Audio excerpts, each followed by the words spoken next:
মাঠে যে কারণ আসুনি একমাত্র ঈদের নামাজ পড়তে হইতো। আমরা ঈদের নামাজ আমরা পড়ে সবাই আমরা পবিত্র হয়ে এখান থেকে যাবো ইনশাআল্লাহ।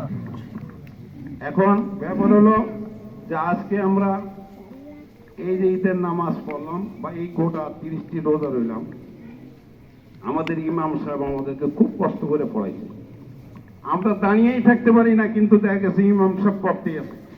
আমাদের নামাজের মধ্যে অনেক খেয়াল খুশি অন্য দিকে, কিন্তু ইমাম সাহেবের ভুল হয়নি। ইনশাল্লাহ আল্লাহ যেন আমাদের তারাবির নামাজ আল্লাহ কবুল করে নেয়।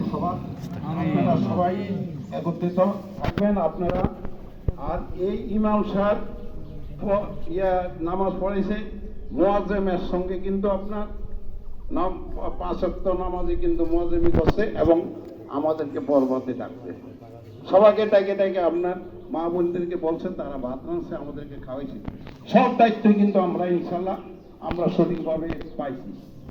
এখন আমাদের যে তারাবির নামাজের, আমি একটা কথা বলতে চাই যে তারাবির নামাজের হাতিয়া ধরা হয়েছিল 150 টাকা করে সবার মাথার পিছনে। এখন দেখা গেছে তারাবির নামাজের আমরা ইনশাল্লাহ মোটামুটি একটা সন্তোষজনকই আইছে। তারপরে অনেকে দেয় না, কেন বা কাহারা দেয় না